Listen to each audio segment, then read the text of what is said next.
जी हाँ, आज हम पूरे 250 से ज़्यादा प्रश्न करने वाले हैं, बल्कि 250 से ज़्यादा प्रश्न करेंगे। और इसमें आपको जो इकाई 2 लगी हुई है यूजीसी नेट जेआरएफ के सिलेबस में, हिंदी साहित्य का इतिहास, उससे संबंधित आपके पूरे यूनिट जो 2 का आपका सिलेबस दिया हो उससे संबंधित सारे ये 250 प्रश्न होने वाले हैं। तो ये आप समझ लीजिए कि आपकी तैयारी में एक नई ऊर्जा डाल देगा और आप स्वयं का मूल्यांकन कर पाएंगे कि आपकी तैयारी कितनी हो चुकी है इकाई 2 की। और ये समझ लीजिए कि इकाई 2 आपकी सभी यूनिट में सबसे ज्यादा बड़ी है और पूरा का पूरा इसमें सागर समाया हुआ है। ठीक है, तो खाली यूजीसी नेट जेआरएफ के एस्पिरेंट नहीं, बल्कि हिंदी साहित्य के जितने भी विद्यार्थी हैं और जिनका आपका आगामी कोई भी परीक्षा आपकी लगी हुई है, तो उन सबके लिए ये प्रश्न बहुत ही ज्यादा इंपॉर्टेंट होने वाले हैं। तो चलिए शुरू करते हैं। एक कॉपी और एक कलम लेके बैठिएगा। जो भी इंपॉर्टेंट आपको तथ्य लगते हैं और आपको लगता है कि ये नोट्स में शामिल नहीं है तो उसको आप नोट कर लीजिएगा। ठीक है, और लास्ट में मुझे बताइएगा जरूर कि कितने प्रश्न आपके सही हुए हैं। ठीक है, चलिए शुरू करते हैं। साहित्य का इतिहास लिखने में सबसे बड़ी समस्या आती है। क्या समस्या आती है? साहित्यकारों के आधिक्य की, काल विभाजन एवं नामकरण की, कृतित्व की, कवि एवं लेखकों के सही जन्मतिथि की। सही उत्तर हो जाएगा काल विभाजन एवं नामकरण की। मैं ऑप्शंस नहीं पढ़ूंगी। अगर वीडियो फास्ट लगे तो पहले स्वयं से मन में उत्तर दे लीजिए और अपनी कॉपी में लिख लीजिए उत्तर। उसके बाद आप चयन कीजिए कि आपका प्रश्न सही हुआ या गलत हुआ। जनता की चित्रवृत्तियों की परंपरा को देख परखते हुए साहित्य परंपरा के साथ उनका सामंजस्य दिखाना ही साहित्य का इतिहास कहलाता है। किस इतिहासकार का कथन है? सही ऑप्शन हो जाएगा option number first, Ramchandra Shukla का कथन है। हिंदी साहित्य का प्रथम इतिहास किस भाषा में लिखा गया था? एकदम एकटक नजर जाएगी, फ्रेंच भाषा में लिखा गया था। किसके द्वारा लिखा गया था? कमेंट बॉक्स में इसका उत्तर दीजिएगा। गारसा दत्तासी कृत साहित्य का इतिहास, जिसे वस्तुतः इतिहास कहना संगत नहीं है, का नाम क्या है? बताइए। सीधे सीधे प्रश्न यही पूछा गया है कि गारसा दत्तासी का इतिहास ग्रंथ का नाम, लेकिन थोड़ा सा इसमें घुमाव आ गया है प्रश्न में कि जिसे वस्तुतः इतिहास कहना संगत नहीं है। तो इसका सही उत्तर हो जाएगा इस्तेवार दा लाल इत्र इंदुई ए हिंदुस्तानी। इस्तेवार दा लाल इत्र इंदुई ए हिंदुस्तानी। ठीक है, तो ये गारसा दत्तासी का ऐतिहासिक ग्रंथ है। निम्नलिखित में से कौन इतिहास लेखक नहीं है? बताइए, इतिहास लेखक इनमें से कौन नहीं है? सही उत्तर हो जाएगा जगन्नाथ दास रत्नाकर नहीं है। अच्छा प्रश्न था, तो इतिहास लेखक पूछे गए थे। डॉक्टर रामकुमार वर्मा के इतिहास ग्रंथ का सही नाम क्या है? बताइए। रामकुमार वर्मा के इतिहास का सही नाम है हिंदी साहित्य का आलोचनात्मक इतिहास। अभी 1-2 दिन पहले मैंने आपको वीडियो शेयर भी किया था, उसमें सारे आपने पढ़े भी हैं, जितने भी हिंदी साहित्य से इतिहास से संबंधित जितने भी ग्रंथ लिखे गए हैं। काल विभाजन का सर्वप्रथम प्रयास किसने किया? सही उत्तर बताइएगा। सही प्रयास अगर देखा जाए तो जॉर्ज गियर्सन ने किया था। ठीक है, गारसा दत्तासी नहीं होंगे वो। वैसे तो समय में तो पहले था जॉर्ज गियर्सन के पहले, लेकिन उसमें काल विभाजन की वो प्रवृत्तियां नहीं मिलती जो प्रवृत्तियां असलियत में होनी चाहिए एक ऐतिहासिक ग्रंथ में। ठीक है, भक्ति काल की सही समय अवधि क्या है? बताइए। सही उत्तर इसका हो जाएगा 1375 विक्रम संवत से 1700 विक्रम संवत। आचार्य शुक्ल के अनुसार है और ये हिंदी साहित्य में यही सर्वश्रेष्ठ भक्ति काल का समय माना भी जाता है। साहित्य प्रत्येक देश की जनता की चित्रवृत्ति का संचित प्रतिबिंब है। यह पंक्ति किस लेखक की है? सही उत्तर रामचंद्र शुक्ल की है। आदिकाल में खड़ी बोली को काव्य की भाषा बनाने वाले प्रथम कवि कौन थे? बढ़िया प्रश्न है। प्रथम कवि और कोई नहीं, अमीर खुसरो जी थे। आदिकाल को अपभ्रंश काल किसने कहा? अपभ्रंश काल की संज्ञा किसने दी आदिकाल को? सही उत्तर धीरेन्द्र वर्मा ने। प्रश्न नंबर 12, रामचंद्र शुक्ल ने हिंदी साहित्य का आरंभ माना है। कब से माना है हिंदी साहित्य का आरंभ? सही उत्तर हो जाएगा 10वीं शताब्दी से। स्वयंभूकृत पौमचर्यु में किस कथा का वर्णन है? रामायण का वर्णन है। निम्नलिखित में से कौन अपभ्रंश का वाल्मीकि कहा जाता है? बढ़िया प्रश्न और बहुत ही जाना पहचाना प्रश्न। स्वयंभू को कहा जाता है। अपभ्रंश का व्यास किसे कहा जाता है? बहुत इंपॉर्टेंट है। वाल्मीकि पूछा जाए तो स्वयंभू और अपभ्रंश का व्यास पूछा जाए तो पुष्पदंत। कंफ्यूज मत होइएगा। अगर ये ऑप्शन इसमें दे दिया होता तो निश्चित रूप से आप कंफ्यूज हो जाते। तो कोशिश कीजिए कि बिल्कुल भी कंफ्यूजन है, जब वाल्मीकि का नाम आ जाए, अपभ्रंश का वाल्मीकि, तो स्वयंभू है और अपभ्रंश का व्यास कौन है? तो पुष्पदंत है। ठीक है, आगे चलते हैं। अपभ्रंश कवि धनपाल की साहित्यिक कृति का नाम बताना है। सही उत्तर बताइए। सही उत्तर हो जाएगा भविष्यत कहा। ठीक है, अपभ्रंश के फागु काव्य से क्या आशय है? तो फागु काव्य से आशय है बसंत ऋतु का काव्य। सर्वाधिक चरित काव्य किस साहित्य के अंतर्गत लिखे गए? सर्वाधिक चरित काव्य किस साहित्य के अंतर्गत लिखे गए? सही उत्तर जैन साहित्य के अंतर्गत, ऑप्शन नंबर 2। सिद्ध कवियों ने जिस प्रतीकात्मक भाषा को अपनाया उसे कौन सा नाम दिया गया है? कौन सा नाम दिया गया है? यहाँ संध्या लिखा है, बल्कि यहाँ संधा होना चाहिए, संधा भाषा। ठीक है, सही उत्तर संधा भाषा। अब आते हैं प्रश्न नंबर 20 के ऊपर। संदेश रासक किस प्रकार की रचना है? नाम नहीं पूछा है संदेश रासक, अब्दुल रहमान वो तो हो गया, किस प्रकार की रचना है? बढ़िया प्रश्न है ना, विरह काव्य है ये एक। ठीक है, सिद्ध एवं नाथ साहित्य का सर्वाधिक प्रभाव पड़ा है, किस पर पड़ा है? भक्तिकालीन निर्गुण कवियों पर पड़ा है सिद्ध एवं नाथ साहित्य का सबसे ज्यादा प्रभाव। हिंदी साहित्य के आरंभिक काल को आदिकाल की संज्ञा किसने दी? आदिकाल की संज्ञा देने वाली और कोई नहीं, आचार्य हजारी प्रसाद द्विवेदी जी हैं। ठीक है, आचार्य रामचंद्र शुक्ल के अनुसार हिंदी का प्रथम महाकवि कौन है? तो हिंदी का प्रथम महाकवि चंदबरदाई। निम्नलिखित में से कौन सा कवि भक्तिकाल की समयावधि को में जन्म लेकर भी आदिकाल की श्रेणी में रखा जाता है? बताइए। भक्तिकाल में तो इनका जन्म हुआ था, लेकिन इनको आदिकाल की श्रेणी में गिना जाता है। सही उत्तर विद्यापति। ठीक है, और आप देखेंगे आचार्य रामचंद्र शुक्ल की पूरी पुस्तक मैंने पढ़ा रखी है, उसका लिंक भी आपको मिल जाएगा। टेलीग्राम चैनल से जुड़ जाइए, सभी इंपॉर्टेंट अपडेट्स आपको वहां पे मिलती रहती हैं। विद्यापति आपके प्रकरण 4 जो आदिकाल हिंदी साहित्य का इतिहास, उसमें आदिकाल जो एक खंड विभाजन किया है शुक्ल के द्वारा, उसमें जो चौथा प्रकरण है वो आपके विद्यापति और खुसरो जी उसमें आए हुए हैं। उस प्रसिद्ध ग्रंथ का नाम क्या है जिसमें महोबा के लोक प्रसिद्ध 2 वीरों आल्हा और ऊदल के युद्धों का बड़ी उत्तेजक भाषा में वर्णन किया गया है? सही उत्तर इसका हो जाएगा परमाल रासो में। किसकी रचना है? जगनिक की। पृथ्वीराज रासो महाकाव्य किस श्रेणी में आता है? सही उत्तर पृथ्वीराज रासो विकासशील महाकाव्य के ऊपर शामिल है। खुमान रासो की भाषा क्या है? खुमान रासो की भाषा राजस्थानी है। हमीर रासो के रचयिता कौन है? शारंगधर है। पृथ्वीराज रासो के सर्गों को क्या कहा गया है? बताइए। समय कहा गया, संकल्प, अनुच्छेद, अंक। तो समय कहा गया। और कितने समयों में विभाजित है? 67। कैमास वध किस ग्रंथ की प्रमुख घटना है? बताइए, कैमास वध किस ग्रंथ की प्रमुख घटना है? सही उत्तर हो जाएगा पृथ्वीराज रासो। विद्यापतिकृत पदावली की भाषा क्या है? तो मैथिली भाषा है। इसी के बाद से इनको मैथिल कोकिल भी कहा जाने लगा। देसिल बयना सब जन मिठा तय तैसन जपहूं अवट्ठा, किसकी पंक्ति है? विद्यापति की पंक्ति है। डिंगल भाषा के संबंध में कौन सा कथन सत्य है? सही उत्तर हो जाएगा राजस्थान में नागर अपभ्रंश से प्रभावित हिंदी साहित्य के रूप का नाम डिंगल है। ठीक है, राजस्थान के नागर अपभ्रंश से प्रभावित हिंदी के साहित्य रूप का नाम डिंगल है, और ये इसी डिंगल भाषा के रूप में सत्य को उजागर करता है। पृथ्वीराज रासो में कितने सर्ग हैं? माफ कीजिएगा, मैंने 67 बताया था, गलत डेटा है, 69 सर्ग हैं। हो जाता है कभी कभी। 69 सर्ग हैं इसमें। ठीक है, पृथ्वीराज रासो में। परमाल रासो का प्रधान रस क्या है? मैंने पद्मावत का बता दिया था, पद्मावत में 57 है ना, तो वही मैंने 10 बढ़ा के 67 कर दिया था। पद्मावत में 57 है, और इसमें पृथ्वीराज रासो में देखा जाए तो इसमें 69 समय है। ठीक है, परमाल रासो का प्रधान रस पूछा गया है, क्या है? तो परमाल रासो का प्रधान रस है वीर रस। 36 प्रश्न। जगनिक द्वारा रचित प्रसिद्ध लोक काव्य आला खंड को परमाल रासो नाम किसने दिया? तो याद रखिएगा, श्याम सुंदर दास ने दिया। ठीक है, आल्हा खंड को परमाल रासो नाम जो दिया, जगनिक द्वारा रचित लोक काव्य है आल्हा खंड, और उसको परमाल रासो नाम दिया है श्याम सुंदर दास ने। इंपॉर्टेंट प्रश्न।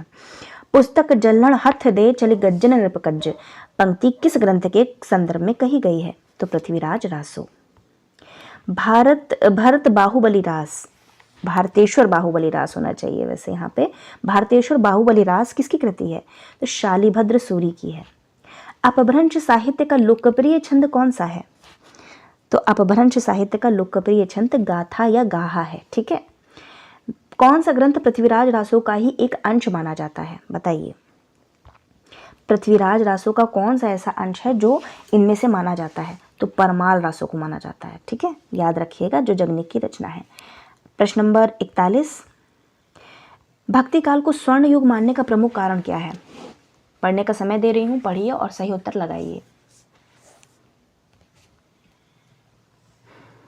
भक्तिकाल को स्वर्ण युग मानने का प्रमुख कारण क्या है?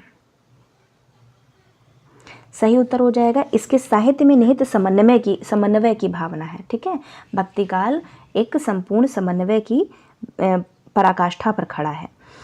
भक्ति आंदोलन का सूत्रपात उत्तर भारत में ना होकर दक्षिण भारत में हुआ था। इसके मूल कारण में निम्नलिखित में से कौन सा कथन सत्य है, बताइए। ये है प्रश्न और ये है उत्तर, और छोटा कर देती हूँ, पढ़िए। सही उत्तर हो जाएगा इसका, दक्षिण भारत पूर्णतः निरापद था, किंतु सामाजिक भेदभाव के ने हित चिंतकों को चिंतित बना दिया था।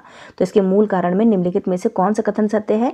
जो भक्ति काल का सूत्रपात उत्तर भारत में ना होकर दक्षिण भारत में हुआ था, तो दक्षिण भारत पूर्णतः निरापद था और सामाजिक भेदभाव ने हित चिंतकों को चिंतित बना दिया था।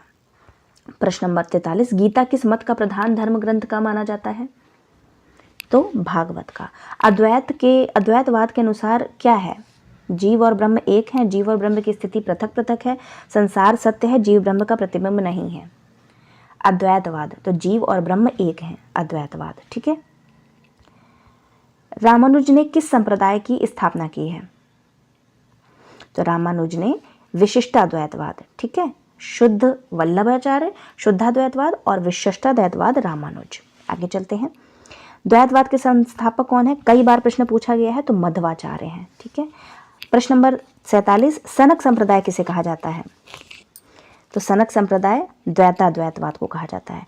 खड़ी बोली को प्रधानता देने में सर्वाधिक योगदान रहा है, तो खड़ी बोली को प्रधानता देने में सर्वाधिक योगदान किसका रहा है, आर्य समाज का रहा है। ठीक है, याद रखिएगा, इंपॉर्टेंट प्रश्न है। महाराष्ट्र में हिंदुओं और मुसलमानों के लिए जिस महान संत ने सामान्य भक्ति मार्ग का द्वार खोला, उस संत का नाम बताना है। महाराष्ट्र की बात कर रहे हैं यहाँ पे। महाराष्ट्र में हिंदुओं और मुसलमानों के लिए जिस महान संत ने सामान्य भक्ति मार्ग का द्वार खोला, उस संत का नाम बताना है। तो याद रखिएगा, नामदेव महाराष्ट्र से संबंधित थे। ठीक है। कबीर के गुरु का नाम बताना है, रामानंद। ठीक है।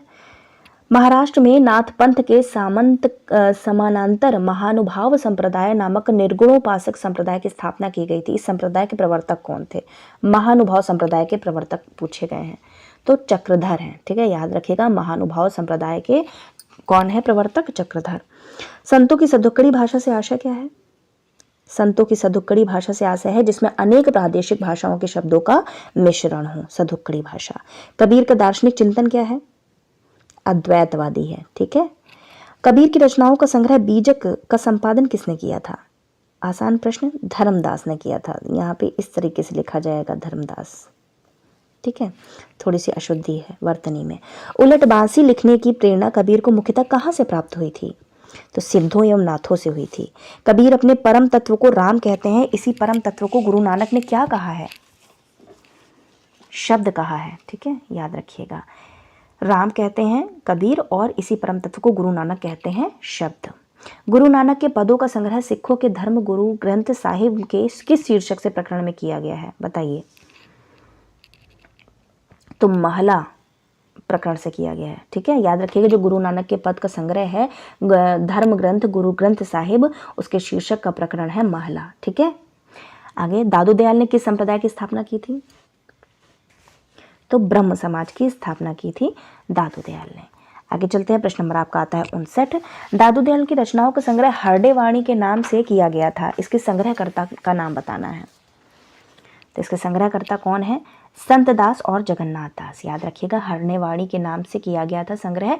इनकी रचनाओं का दादू दयाल की, और उनकी रचनाओं को जो किया था वो संत दास जगन्नाथ दास ने किया था संग्रह, और रज्जब इनके शिष्य थे। ठीक है, याद रखिएगा, दादू के शिष्य थे रज्जब, और संत दास जगन्नाथ दास ने हरडे वाणी के नाम से इनकी रचनाओं का संकलन किया। अजगर करे न चाकरी, पंछी करे न काम, दास मलूका कह गए सबके दाता राम। ठीक है, मलूक दास की बहुत ही प्रसिद्ध पंक्ति है। सुंदर विलास किसकी रचना है, तो सुंदर दास की है, नाम से ही प्रतीत हो रहा है। प्रभु जी तुम चंदन हम पानी, जाकी जाकी अंग बास समानी, पंक्ति किस कवि की है, तो रैदास की है। गोरख जगायो जोग भक्ति भगायो लोग, किसका है, तो याद रखिएगा, गोरखनाथ मत लगा दीजिएगा, मैंने बार बार पढ़ा है, तुलसीदास की है ये। रामानुज ने किस संप्रदाय की स्थापना की थी, तो रामानुज ने श्री संप्रदाय की स्थापना की थी। कैसे याद करना है, श्री के आगे राम लगा लीजिए। ठीक है, याद रहेगा, कभी भूलेंगे नहीं। श्री संप्रदाय के प्रवर्तक रामानुज। सूफी काव्य परंपरा के सर्वप्रथम कवि कौन है, तो मुल्ला दाऊद हैं। ठीक है, जायसी मत लगा दीजिएगा, मुल्ला दाऊद हैं, जिसकी रचना है चंदायन। ठीक है, सूफी काव्य परंपरा के सर्वप्रथम कवि का नाम पूछा है तो मुल्ला दाऊद। सूफी कवियों द्वारा अपनाई गई मसनवी शैली से क्या आशय है? अच्छा प्रश्न। सही उत्तर हो जाएगा प्रश्न नंबर 66 का पहला। रचना के प्रारंभ में ईश वंदना, पैगंबर की स्तुति और शाह वक्त की प्रशंसा आदि। मसनवी शैली का यही आशय है। आचार्य शुक्ल ने किसे सूफी काव्य परंपरा का प्रथम कवि माना है? अब यहाँ पे वैसे तो प्रथम कवि मुल्ला दाऊद है सर्वप्रथम कवि, लेकिन शुक्ल ने किसको माना है? तो कुतुबन को माना है। ठीक है, कुतुबन को माना है। इनकी रचना कौन सी है? मर्गावती। सूफी मत में वर्णित साधक की 4 अवस्थाओं शरीयत, तरीकत, मारिकत, हकीकत की भारतीय भक्ति मार्ग के साथ सही क्रम में संगति क्या होगी? बहुत बढ़िया प्रश्न है। मतलब जो पूछा गया है शरीयत, तरीकत और मारिकत और हकीकत, ये सूफी में प्रचलित है, लेकिन भारतीय भक्ति मार्ग के साथ सही क्रम में इसकी संगति क्या होगी? ऑप्शंस हैं आचरण, उपासना, सिद्धावस्था, सत्यबोध। तो सही उत्तर भी मैं आपको बता देती हूँ, यही होगा। याद कर लीजिएगा, इंपॉर्टेंट है। ठीक है, आचरण, उपासना, सिद्धावस्था, सत्यबोध। इसके आगे लिख लीजिए शरीयत, तरीकत, हकीकत और मारिकत और हकीकत। ठीक है, शरीयत, फिर तरीकत, फिर मारिकत, उसके बाद में हकीकत। आचरण, उपासना, सिद्धावस्था और सत्यबोध। इंपॉर्टेंट है, याद कर लीजिएगा। लोर कथा किस प्रसिद्ध प्रेम काव्य का दूसरा नाम है? तो चंदायन। ठीक है, जिसके कौन है? चंदायन के मुल्ला दाऊद है। मुल्ला दाऊद कृत चंदायन किस लोक कथा पर आधारित है? प्रश्न नंबर 70 चनैनी पर आधारित है। इंपॉर्टेंट है और नया प्रश्न है, चनैनी पर आधारित है। पद्मावत में वर्णित रत्नसेन, पद्मावती, तोता और नागवती के निम्नलिखित रूपकों का सही क्रम आपको बताना है। बताइए, रत्नसेन किसका है प्रतीक? पद्मावती किसकी प्रतीक है? तोता। और नागवती किसकी प्रतीक है? तो देखो, रत्नसेन है मन का प्रतीक, पद्मावती है बुद्धि का प्रतीक, तोता है गुरु का प्रतीक और सांसारिक आकर्षण का प्रतीक है नागवती। ठीक है, रत्नसेन मन का, पद्मावती बुद्धि का, गुरु तोता का और सांसारिक आकर्षण का। बुद्धि से मुझे एक कविता याद आ रही है, ईड़ा है ना, ईड़ा किसमें है? कामायनी में। और अभी हमने पूरी कामायनी भी पढ़ी है, अगर आपको पढ़ना है तो उस कामायनी कविता को भी आप पढ़ सकते हैं। ठीक है, आगे चलते हैं। पद्मावत में कुल कितने खंड हैं? तो 57 खंड है, मैंने आपको पहले भी बताया था। पद्मावत की भाषा क्या है? तो पद्मावत की भाषा और कोई नहीं, अवधी भाषा है। ठीक है, जायसी ने लिखी है। पद्मावत किस प्रकार का ग्रंथ है? किस प्रकार का काव्य है? सही उत्तर हो जाएगा समासोक्ति। निम्नलिखित में से कौन सा प्रेमाख्यानक काव्य नहीं है? सही उत्तर हो जाएगा अखरावट जो है वो प्रेमाख्यानक काव्य में नहीं आता। याद रखिएगा, यूसुफ, जुलेखा, हंस जवाहिर, मृगावती सब तीनों ही प्रेमाख्यानक है, लेकिन अखरावट जो है वो प्रेमाख्यानक काव्य नहीं है। जायसी किस सूफी फकीर के शिष्य थे? तो जायसी शेख मेहंदी के शिष्य थे। पूछा जा सकता है जायसी के शिष्य किसके शिष्य थे? तो शेख मेहंदी इनके गुरु थे और शिष्य थे कौन? जायसी जी। ठीक है, आगे चलते हैं। संभवतः हिंदी की वह पहली आत्मकथा इसमें केवल दलित ही नहीं अपितु काम का संपूर्ण लोक जीवन ही केंद्र में है। बताइए सही उत्तर। संभवतः हिंदी की वह पहली आत्मकथा जिसमें केवल दलित ही नहीं अपितु काम का संपूर्ण लोक जीवन के केंद्र में है। सही उत्तर हो जाएगा मुर्धैया है ये। ठीक है, यहाँ पे हा होना है, मुर्धैया। कब घर में बैठे रहे नाहिन हाट बाजार, मधुमालती, मृगावती, पोथी दो उचार। आत्मकथा है ये, किसकी है? बनारसी दास जैन की है। आगे चलते हैं। प्रश्न नंबर आपका आता है 79। मानुष प्रेम भयउ बेकुंठी, नाही ता काह धार भरी मुठी। पंक्ति किस कवि की है? सही उत्तर हो जाएगा जायसी की। तन चितुअर मन राजा कीना, हे सिंघल बुद्धि पद्मिनी चीन्हा। इंपॉर्टेंट पंक्ति और फेमस पंक्ति पद्मावत की। पद्मावत की रचना किस छंद में हुई है? बढ़िया प्रश्न, दोहा चौपाई में हुई है। ठीक है, याद रखिएगा। आदि अंत जस गाथा अहे, लिखी भाषा चौपाई कहे। किस कवि की पंक्ति है? जायसी की। सूरदास के श्रृंगारी पदों पर किसका सर्वाधिक प्रभाव है? विद्यापति का। ठीक है, याद रखिएगा, जो सूरदास के श्रृंगारी पद हैं उसका प्रभाव सबसे ज्यादा विद्यापति का। पुष्टि मार्ग की स्थापना किसने की थी? विठल दास ने की थी, विठलनाथ ने। पुष्टि के 4 रूपों में एक रूप पुष्टि से आशय है। पुष्टि से आशय क्या है? कृष्ण के अनुग्रह से प्राप्त भक्ति पुष्टि का अर्थ है। अष्टछाप की स्थापना किसके द्वारा की गई थी? तो अष्टछाप की स्थापना विठलनाथ के द्वारा की गई थी। भ्रमर गीत का मुख्य आधार क्या है? तो भागवत पुराण है। राधा वल्लभी संप्रदाय के संस्थापक कौन है? तो हितहरिवंश है। इंपॉर्टेंट है, कई बार प्रश्न पूछा जा चुका है। सूर की बड़ी भारी विशेषता है नवीन प्रसंगों की उद्भावना। बहुत बढ़िया कथन है, बताइएगा किसका कथन है ये?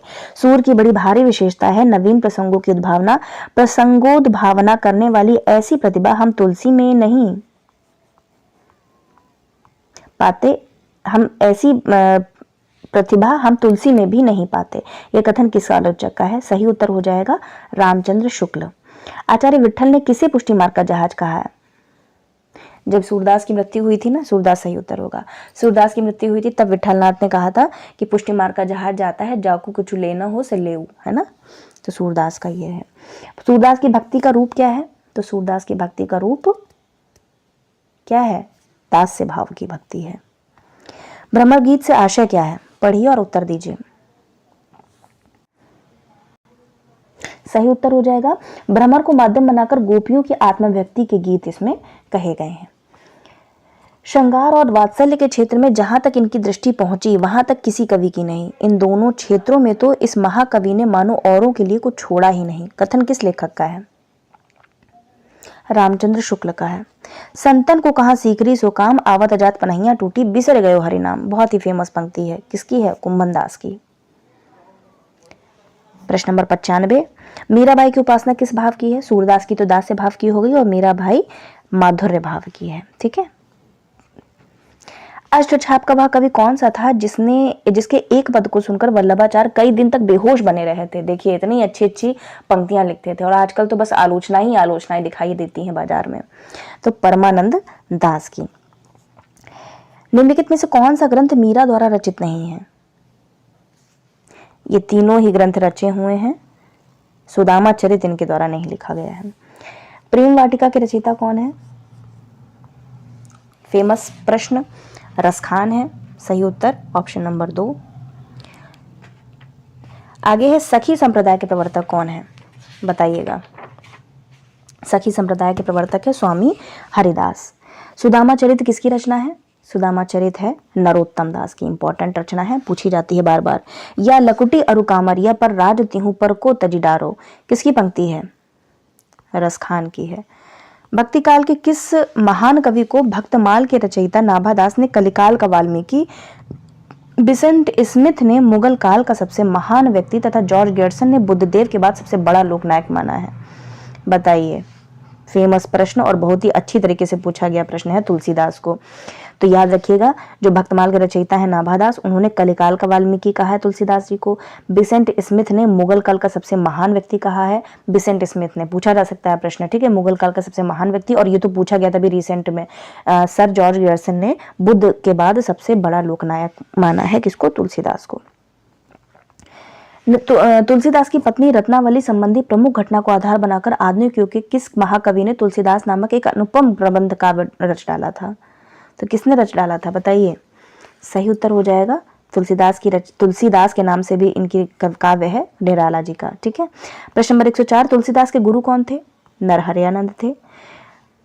तुलसीदास की गुरु परंपरा का सही क्रम बताना है। बढ़िया प्रश्न है, बताइए तुलसीदास की गुरु परंपरा का सही क्रम। तो मध्वाचार्य, रामानंद, अनंतदास, नरहरिदास, फिर तुलसीदास। ठीक है। गुरु परंपरा पूछी जाए तो इसको नोट कर लीजिएगा, इंपॉर्टेंट है।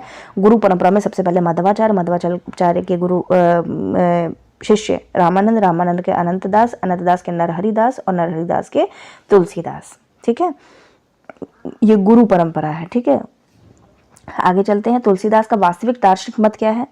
तो तुलसीदास का वास्तविक मत है सामान्यवादी। तुलसीदास का ज्योतिष आधारित ग्रंथ कौन सा है? बहुत ही बार प्रश्न पूछा जा चुका है, रामाज्ञा प्रश्नावली। तुलसीदास किस संप्रदाय के अनुयायी थे? बताइए। ऑप्शंस की जरूरत है? हाँ है, स्मार्त वैष्णव, नहीं माफ कीजिएगा, तुलसीदास किस संप्रदाय के अनुयायी थे? ये संप्रदाय रहित थे। ठीक है, संप्रदाय रहित थे तुलसीदास। ठीक है, आगे चलते हैं। राम भक्ति धारा के रसिक संप्रदाय के आदि प्रतिष्ठापक कौन है? तो आदि प्रतिष्ठापक आपके अग्रदास हैं। वाद विवाद संवाद किसकी आलोचनात्मक कृति है? तो नामवर सिंह की है। भारतवर्ष का लोकनायक वही हो सकता है जो समन्वय करने का अपार धैर्य लेकर आया हो। तुलसीदास के संदर्भ में यह कथन किसका है? हजारी प्रसाद द्विवेदी का है। शुक्ल पर मत चले जाइएगा। गोद लिए हुलसी फिरे तुलसी जो सो सुत होए, पंक्ति किसकी है? तो ये पंक्ति है रहीमदास की। रीति शब्द से सही अभिप्राय क्या है? तो रीति शब्द से सही अभिप्राय है काव्यांग निरूपण। रीति काल को श्रृंगार काल किसने कहा? तो विश्वनाथ प्रसाद मिश्र ने कहा। रीतिकालीन कवियों पर भाषा में मिश्रण करने एवं व्याकरण के नियमों की अवहेलना करने का दोष किस आलोचक ने लगाया था? तो रामचंद्र शुक्ल ने लगाया था। निम्नलिखित में से कौन सा रीति सिद्ध कवि है? रीतिबद्ध, रीति मुक्त और रीति सिद्ध, तीनों कवि को पढ़ लीजिएगा, बहुत इंपॉर्टेंट है। टीजीटी पीजीटी वाले प्रश्नों में ऐसे प्रश्न बहुत देखने को मिलते हैं, जो टीजीटी पीजीटी की परीक्षाएं होती हैं और सेट के एग्जाम में भी पूछा जाता है। नेट जेआरएफ के एग्जाम में तो अब ऐसे प्रश्न कम ही आते हैं, लेकिन पहले देखने को मिलते थे। सही उत्तर इसका हो जाएगा ऑप्शन नंबर डी, द्विजदेव। आगे चलते हैं। ये कौन से रीति सिद्ध कवि थे? ठीक है। यह प्रेम को पंथ कराल महा तलवार की धार पे धावनो है, प्रसिद्ध पंक्ति किस रीति मुक्त कवि की है? तो बोधा की है। ठीक है। और ये कैसे कवि थे? रीति मुक्त कवि थे। ये अपने समय के प्रधान साहित्य शास्त्रज्ञ कवि माने गए। आचार्य शुक्ल का यह कथन किसके प्रति है? प्रधान शास्त्रज्ञ कवि माने गए, तो केशव के बारे में कहा है ऐसा। ठीक है। हालांकि इन्होंने जगह नहीं दी है रीतिकालीन कवियों में, चिंतामणि से शुरुआत की है इन्होंने। ठीक है, आप देखेंगे तो लेकिन बताया है इनके बारे में, केशवदास के बारे में। छंदों का जायबगर केशव की किस कृति को कहा जाता है? रामचंद्रिका को कहा जाता है। मतीराम रीतिकाल की किस धारा के कवि हैं? बताइए। तो रीतिबद्ध के हैं मतीराम। ठीक है। कुंदन को रंग फीको लागे, इन्हीं की बहुत महत्वपूर्ण काव्य पंक्तियां हैं। कुंदन को रंग फीको लागे मतीराम की। भूषण का निम्नलिखित में से कौन सा लक्षण ग्रंथ है? बताइए। सही उत्तर हो जाएगा भूषण का सबसे इंपॉर्टेंट, सबसे फेमस शिवराज भूषण। अभिधा को उत्तम काव्य किस कवि ने माना है? तो अभिधा उत्तम काव्य है, मध्य लक्षणालीन। ठीक है। ये भी इस किसकी पंक्ति है? देव की। बिहार किसके दरबार कवि थे? दरबारी कवि किसके थे? बिहारी। सही उत्तर हो जाएगा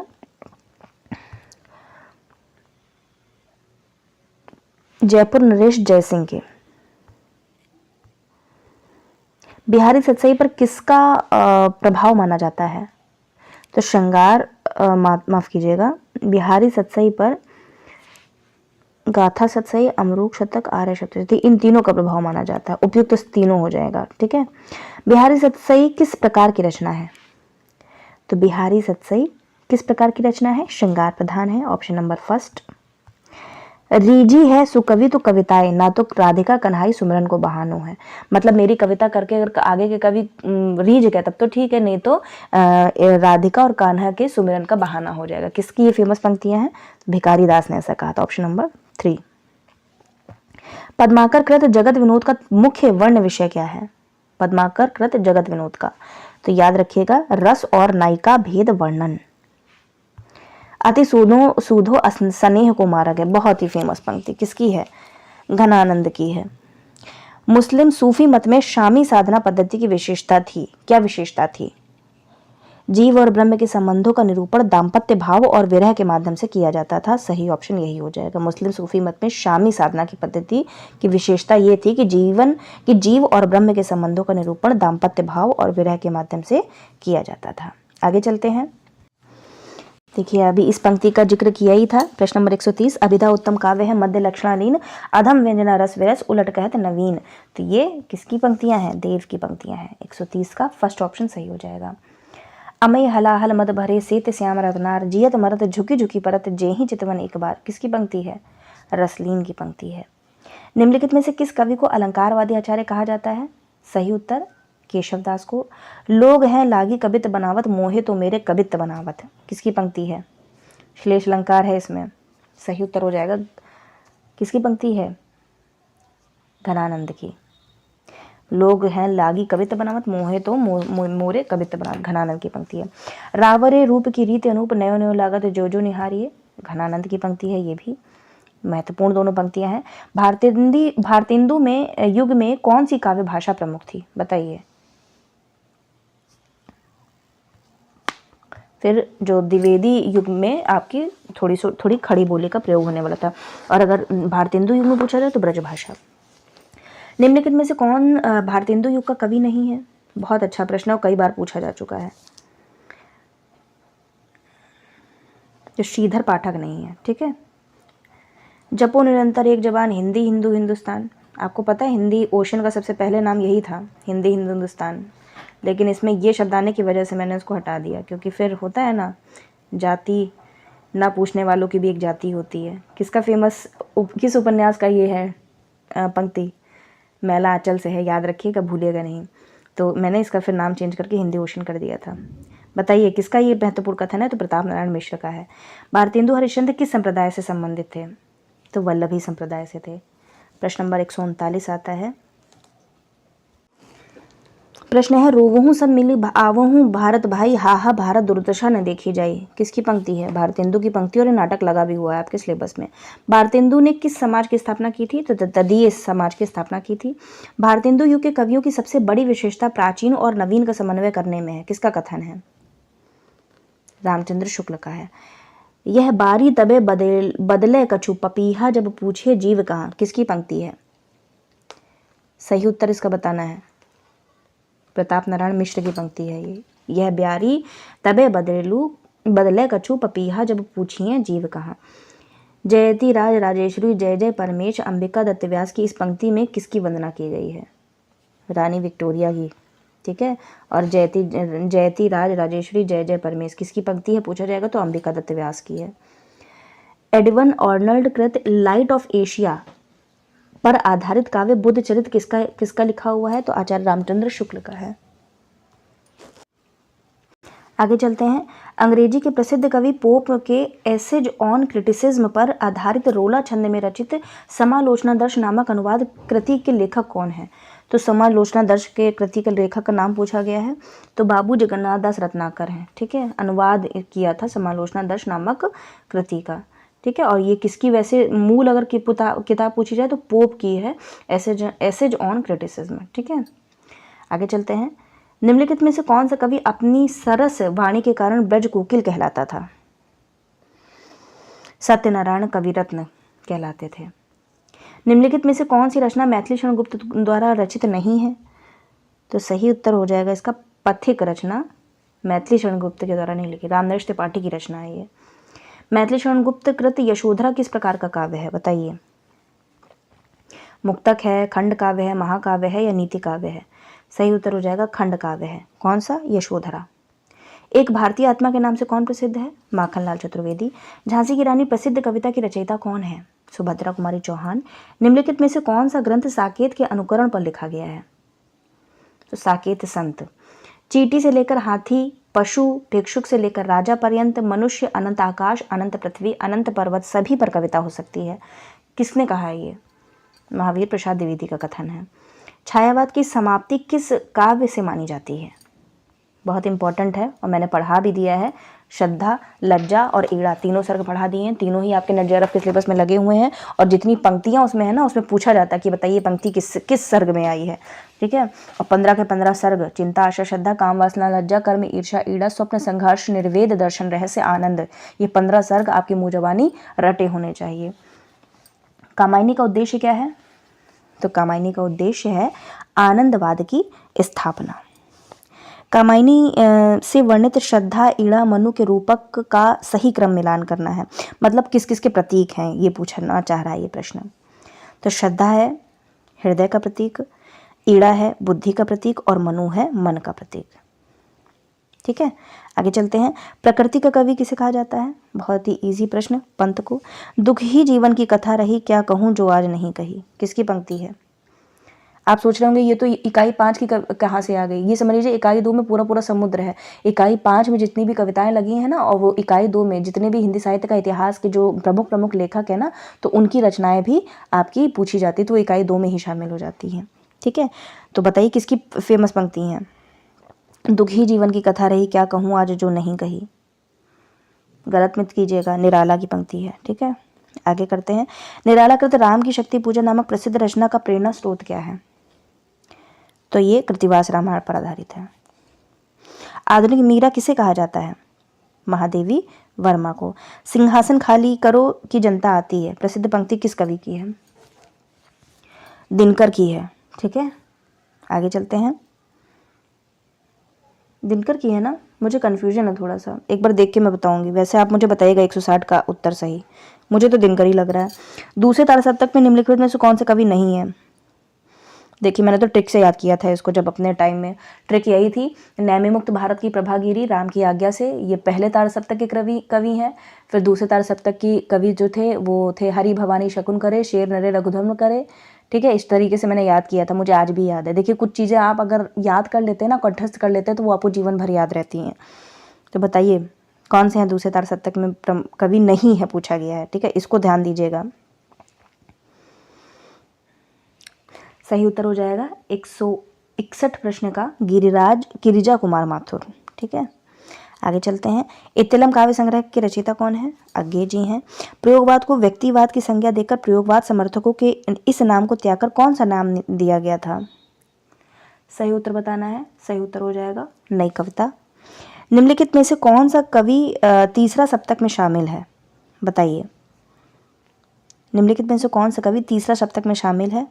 याद कर लीजिए, बार बार मैं बता रही हूँ कि प्रथम तारसप्तक में 7 कवि थे, फिर दूसरे में भी 7 थे, चारों सप्तक में 7 कवि थे। ठीक है, और 1943 से शुरुआत हुई थी, 1943 में, फिर 1951 में, फिर 1959 में ये आया था। ठीक है, और ये आया था 1979 या 80 में आया था। ठीक है, इस प्रकार से याद कर लीजिए। तो जो तीसरे तारसप्तक में शामिल नहीं है वो है कौन? मुक्तिबोध नहीं है। मुझे कैसे याद है? प्रयाग के कुंवर केदार विजय कीर्ति के मद में सर्वेश्वर बने, इस प्रकार से मैंने याद किया था। प्रयाग के कुंवर केदार सर्वेश्वर कीर्ति के मद में विजय कीर्ति के मद में सर्वेश्वर बने। इसमें 7 कवियों के नाम हैं, मैंने ट्रिक से याद किया था। नई कविता के प्रवर्तक कौन माने जाते हैं? तो नई कविता के प्रवर्तक माने जाते हैं डॉक्टर जगदीश गुप्त। नई कविता में मुक्तिबोध की स्थिति वही है जो छायावाद में निराला की थी। किस समीक्षक का कथन है? और बहुत ही फेमस कथन है, नामवर सिंह। प्रपद्यवाद किस वाद का दूसरा नाम है? नकीनवाद का ही दूसरा नाम है। यह कथन किसने कहा कि मैं प्रयोगवाद का अगुआ नहीं पिछलगुआ हूँ? किसने कहा था ये? रामधारी सिंह दिनकर ने कहा था। ठीक है, मैं प्रयोगवाद का अगुआ नहीं पिछलगुआ हूँ। आगे चलते हैं। 168 प्रश्न हो चुके हैं, बहुत ही जल्द 250 प्रश्न कंप्लीट कर लेंगे। दिनकर द्वारा रचित कुरुक्षेत्र में मुख्यतः किस पर विचार किया गया है? युद्ध की अनिवार्यता पर। निम्नलिखित में से कौन सी रचना भारत पर चीन के बर्बरतापूर्ण आक्रमण की प्रतिक्रिया स्वरूप रची गई? सही उत्तर हो जाएगा परशुराम की प्रतीक्षा। किसकी कविताओं में प्रयुक्त छंदों को केचुआ छंद कहा गया है? निराला की। शोक गीत सोनेट्स के लिए कौन सा कवि प्रसिद्ध है? त्रिलोचन। जमीन पक रही है किसका कविता संग्रह? और पूछा भी गया था ये मैच द फॉलोइंग में, फेमस क्वेश्चन है, केदारनाथ सिंह का है। ठीक है, कंफ्यूज मत होइएगा, अगर अग्रवाल आ जाए, केदारनाथ अग्रवाल उनकी रचना नहीं है। जमीन पक रही है केदारनाथ सिंह की रचना है। ठीक है, पहाड़ पर लालटेन किसकी कृति है? मंगलेश डबराल की है। अबला जीवन हाय तुम्हारी यही कहानी प्रसिद्ध पंक्ति मैथिली शरण गुप्त के किस काव्य से उद्धृत है? याद रखिएगा, यशोधरा। आगे चलते हैं। स्वैरवाद किस वाद का दूसरा नाम है? प्रयोगवाद। स्वैरवाद प्रयोगवाद का ही दूसरा नाम है। कल्पनावाद के जनक माने जाते हैं, कौन माने जाते हैं? कैल्डवेल। कल्पना सिद्धांत किसने दिया था? बताइएगा, HW कमेंट बॉक्स में कीजिए आंसर। कल्पना सिद्धांत किसने दिया था? यूनिट 3 का ये क्वेश्चन मैंने पूछा है आपसे। हिंदी काव्य साहित्य में मानसलवाद के प्रवर्तक कौन है? तो रामेश्वर शुक्ल अंचल जी हैं। किस रचना को जैन रामायण माना जाता है? तो जैन रामायण माना जाता है पौमचरियों की। इसी में रामायण की कथा भी है ना, पौमचरियों। पौमचरी किसकी रचना है बताइएगा कमेंट बॉक्स में। पौमचरियों और ये जितने भी आदिकाल से संबंधित है ना, आदिकाल अच्छे से पढ़ के जाइएगा शुक्ल की पुस्तक से, क्योंकि बहुत प्रश्न पूछे जाते हैं। ऐतिहासिक तथ्यों के आधार पर अप्रामाणिक सिद्ध करते हुए किस आलोचक ने पृथ्वीराज रासो को भड़ंत तक कह डाला था? किसने कहा था ये पृथ्वीराज रासो को? आचार्य रामचंद्र शुक्ल ने कहा था। ताड़कपाद या ताड़कपा क्या है? ताड़कपाद या ताड़कपा, तो ये आदिकालीन एक सिद्ध कवि का नाम है। सिद्ध कवियों ने अपने परम पद को किस नाम से पुकारा है? शून्य। आदिकाल के लौकिक साहित्य में किस भाषा का प्रयोग हुआ है? डिंगल। राजस्थानी प्लस अपभ्रंश भाषा का योग को क्या कहते हैं? डिंगल। और पिंगल किसको कहते हैं? अपभ्रंश और ब्रज भाषा को। डिंगल साहित्य की रचना निम्नलिखित में से कौन सी है? सही उत्तर हो जाएगा ढोला मारूरा दूहा। किसकी रचना है? सितार क्यों न बजा, औरत क्यों न नहाई, पर्दा न था। यह काव्य पंक्ति किस कवि की हो सकती है? हो सकती नहीं है, हो किस कवि की है पूछना चाहिए। सही उत्तर हो जाएगा अमीर खुसरो की। द्रविड़ों दक्षिण भारतीयों में भक्ति का जन्म हुआ, इसे उत्तर में लाने वाले का श्रेय का नाम बताना है। रामानंद जी। भक्ति द्राविड़ उपजी लाए रामानंद। महानुभाव संप्रदाय के कौन है? तो अभी हम लोगों ने पढ़ा भी था पिछली प्रश्नों में, चक्रधर हैं महानुभाव के। फिर संत पुंडलीक ने किस संप्रदाय की स्थापना की थी? तो बारकरी संप्रदाय की स्थापना की थी। कबीर ने किस संप्रदाय का विरोध किया है? बताइए। सही उत्तर हो जाएगा शाक्त संप्रदाय का। ठीक है, शंकर अद्वैतवादी इस्लामी और नाथ संप्रदाय इसका विरोध नहीं करते हैं, बल्कि नाथ संप्रदाय तो बहुत कुछ देखने को भी मिलता है, शाक्त संप्रदाय का विरोध मिलता है। ठीक है, आगे चलते हैं। 190 प्रश्न, मोटा मोटा 60 प्रश्न और बाकी है। डॉक्टर हजारी प्रसाद द्विवेदी ने वाणी के डिक्टेटर किस संत को कहा है? कबीरदास को कहा है। ठीक है, याद रखिएगा किसने कहा है? हजारी प्रसाद द्विवेदी ने। किसको कहा है? तो कबीर को कहा है। निर्गुण धारा के अंतर्गत सत्यनामी संप्रदाय के प्रवर्तक कौन है? सत्यनामी संप्रदाय के प्रवर्तक जगजीवन दास हैं। ठीक है, आगे चलते हैं। राधत प्याज बीमारत नाज, न आवत लाज, करे सब भच्छन। व्यंग भरी यह उक्ति किस प्रसिद्ध संत कवि की है? बताइए। सही उत्तर सुंदरदास की है, सबसे ज़्यादा पढ़े लिखे थे ये। जब मैं था तब हरी नहीं, अब हरी हैं तो मैं नहीं। बहुत ही फेमस पंक्तियां हैं, किसकी पंक्तियां हैं बताइए? सही उत्तर कबीरदास की है। कबीरदास और सूरदास में आपको बहुत कंफ्यूजन होता होगा ना, तो एक जगह यहाँ पे लिखिए कबीरदास, एक जगह लिखिए कबीरदास, और ऐसे कीजिए यहाँ लिखिए सूरदास और पंक्ति लिख डालिए। खैर अभी तो पेपर अगर निकट है तो ये काम अभी मत कीजिएगा, आगे के लिए तैयारी कमर कस लीजिएगा और लिख लीजिएगा। नोट्स आपके लिए, नोट्स आपके हीरो हैं समझ लीजिए। जितने अच्छे नोट्स आप बनाएंगे उतनी तैयारी आपकी अच्छी मानी जाएगी। और केवल नोट्स बनाने से ही नहीं होता है, आपको आध्यात्मिक प्रेम परक काव्य पहुपावती के रचयिता का नाम बताना है। सही उत्तर उसका हो जाएगा ऑप्शन नंबर 3, संत दुख हरण ने पहुपावती लिखी थी। आगे चलते हैं। तुलसी ने अपनी एक कृति बरवे रामायण किस कवि की रचना से प्रेरित होकर लिखी थी? अच्छा प्रश्न है, बताइए। तो कवि माफ कीजिएगा, ये हो जाएगा रहीम। बरवे रामायण किस कवि की रचना से? तो रहीम की प्रेरणा से लिखी थी। तुलसी की किस रचना के अंत में परिशिष्ट के रूप में उनकी दूसरी कृति हनुमान बाहुक शामिल है? तो कवितावली में। प्रश्न नंबर 2 इसका सही उत्तर हो जाएगा।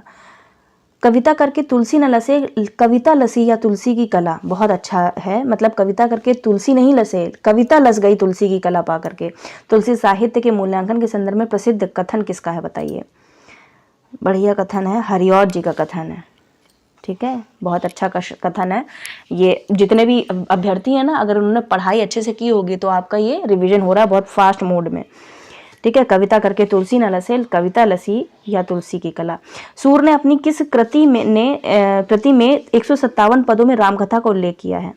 बताइए। तो सूर सागर में किया है। तत्व तत्व सूर कही, तुलसी कही अनूठी, बची खुची कबीरा कही, और की सब झूठी। उक्त प्रसिद्ध आलोचनात्मक काव्योक्ति किस कवि की है? सही उत्तर इसका हो जाएगा ऑप्शन नंबर 1, अयोध्या सिंह उपाध्याय हरिऔध। क्या है पंक्ति? तत्व तत्व सूरा कही, तुलसी कही अनूठी, बची खुची कबीरा कही, और की सब झूठी। हरिऔध जी की फेमस पंक्ति।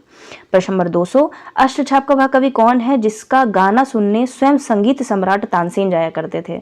बताइए। सही उत्तर इसका हो जाएगा ऑप्शन नंबर 4, गोविंद स्वामी। आगे चलते हैं। कबहू न रणुआ रन चढ़ो, कबहू न बांजी बम्ब। अपने जीवन की अंतिम उक्त काव्य पंक्ति किस कवि ने अपने लिए प्राण दंड दिए जाने पर कही थी? बताइए। सही उत्तर हो जाएगा गंग कवि को प्राण दंड दे दिया गया था, हाथी से कुचलवा के मार डाला गया था इनको, है ना। भाषा भूषण नामक लक्षण ग्रंथ के रचयिता का नाम बताना है आपको। भाषा भूषण नामक लक्षण ग्रंथ के रचयिता कौन है? तो जसवंत सिंह हैं। मरे बैल गरियार मरे वह अड़ियल टट्टू नामक नीति विषयक छंद की उक्त पंक्ति किस कवि की है? मरे बैल गरियार मरे वह अड़ियल टट्टू किसकी पंक्ति है बताइए? सही उत्तर हो जाएगा बैताल की। आचार्य शुक्ल ने किसके दोहों को रस की छोटी पिचकारियां कहा है बताइए? तो बिहारी की। भारतेंदु मंडल के किस कवि ने अपने काव्य ग्रंथ बिहारी विहार में बिहारी सतसई के संपूर्ण दोहों पर कुंडलियां बांधी हैं बताइए? सही उत्तर इसका हो जाएगा अंबिका दत्त व्यास ने। ठीक है, इंपॉर्टेंट प्रश्न है, अच्छा प्रश्न है। सत्यनारायण कविरत्न की समस्त कविताओं को किस संग्रह के नाम से संकलित किया गया है? सही इसका उत्तर हो जाएगा ऑप्शन नंबर 3 हृदय तरंग। अगर बिहारी की फलों की दुकान है जहां आपको मेवा तुरंत मिलता है तो केशव वह माली है जिसने पौधे बोए थे। यह कथन किसका है? बहुत अच्छा कथन है, किसने ये कहा था? सही उत्तर हो जाएगा अज्ञे ने कहा है। माखनलाल चतुर्वेदी की सर्वाधिक प्रसिद्ध कविता पुष्प की अभिलाषा उनके किस काव्य संग्रह में संग्रहित है बताइए? वैसे तो सभी को पता है पुष्प की अभिलाषा माखनलाल चतुर्वेदी की रचना है, परंतु ये किस काव्य संग्रह में संकलित है? अगर नोट्स में ना लिखा हो तो नोट में लिख लीजिएगा समर्पण में। बालकृष्ण शर्मा नवीनकृत प्राणार्पण नामक खंड काव्य में किस महान भारतीय के शहीद होने की घटना का वर्णन है बताइए? सही उत्तर 209। तो सही इसका उत्तर हो जाएगा option number first Ganesh Shankar विद्यार्थी। क्या था प्रश्न कि बाल कृष्ण शर्मा नवीनकृत जो प्राणार्पण नामक खंड काव्य है वो किस महान भारतीय शहीद होने की घटना का वर्णन है? तो गणेश शंकर विद्यार्थी के। कौन सी काव्य धारा मूलतः पलायनवादी कही जा सकती है? सही उत्तर हो जाएगा पलायनवादी छायावादी काव्य धारा को कहा जाता है। हटो व्योम के मेघ पंथ से स्वर्ग लूटने हम आते हैं बताइए किसकी फेमस पंक्तियां हैं? दिनकर की। प्रगतिवाद के श्रेष्ठ कवि नागार्जुन का वास्तविक नाम क्या था? तो वैद्यनाथ मिश्र था। रामधारी सिंह दिनकर द्वारा रचित रश्मि रथी में किसका चित्रांकन किया गया है? तो कर्ण का चित्रांकन किया है। वीरों का कैसा हो बसंत प्रसिद्ध कविता किसकी है? रचना किसकी है वीरों का कैसा हो बसंत? सही उत्तर हो जाएगा सुभद्रा कुमारी चौहान की। भटका मेघ नामक कविता संग्रह के रचयिता कौन है?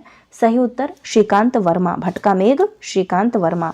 चांद का मुंह टेढ़ा है बहुत ही फेमस सर्वाधिक प्रसिद्ध और लंबी कविता का नाम क्या है? चांद का मुंह टेढ़ा में जो संग्रहित है इसका प्रकाशन नोट कर लीजिएगा 1964 अंधेरे में, जो कि आपके सिलेबस में लगी हुई है। कितने 8 भाग हैं और क्या 71 बंद हैं। ठीक है। आधुनिक युग में हिंदी गद्य अपनी विधाओं के लिए प्रत्यक्ष और अप्रत्यक्ष रूप से किस साहित्य का ऋणी रहा है बताइए? सही उत्तर हो जाएगा अंग्रेजी और बंगला। ठीक है, बंगला से बहुत सारी कृतियों को लेकर के हिंदी में अनुवाद किया गया था। ब्रजभाषा गद्य का सबसे प्राचीन नमूना 14वीं सदी के लगभग किस ग्रंथ में मिलता है बताइए? सही उत्तर हो जाएगा गोरखसार में मिलता है, ऑप्शन नंबर 2। 84 वैष्णव की वार्ता और 252 वैष्णव की वार्ता के लेखक गोकुलनाथ। आगे के प्रश्न हैं 220 प्रश्न। राजस्थानी गद्य साहित्य प्रधानता किस रूप में मिलता है? सही उत्तर ख्यात के रूप में भी मिलता है, बात के रूप में मिलता है और वाचनिका के रूप में मिलता है। तो सही उत्तर उपयुक्त तीनों। रामचंद्र शुक्ल ने खड़ी बोली हिंदी गद्य का प्रथम लेखक किसे माना है? तो रामप्रसाद निरंजनी को माना है।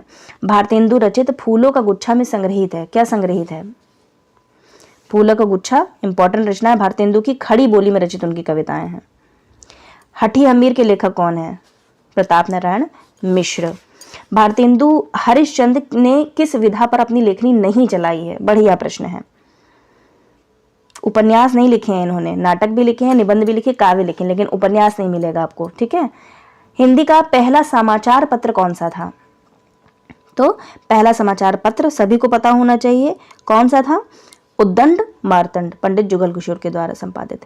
भारतेंदु मंडल में कौन शामिल नहीं है? देखिए फिर से रिपीट हुआ है प्रश्न, तो भारतेंदु मंडल के सभी कवियों को, सभी लेखकों को पढ़ जरूर लीजिएगा कौन कौन है। तो इसमें प्रेमचंद नहीं है, 1900 ये तो बात के है ना। बूढ़े मुंह मुहासे लोग देखे तमाशे, चले तमाशे यहाँ देखे होना चाहिए, देखे तमाशे किसका है? तो राधाचरण गोस्वामी का है। सही उत्तर। भारतेंदु युग को पुनर्जागरण काल किसने कहा है? सही उत्तर नगेंद्र ने कहा है। भारतेंदु ने हिंदी साहित्य का एक नए मार्ग पर लाकर खड़ा किया। भारतेंदु ने हिंदी साहित्य को एक नए मार्ग पर लाकर खड़ा किया। वे साहित्य के नए युग प्रवर्तक थे। किसका कथन है? फेमस कथन रामचंद्र शुक्ल का। आगे चलते हैं प्रश्न नंबर 230। किस भाषा में उपन्यास को कादंबरी कहते हैं? तो मराठी भाषा को कहते हैं।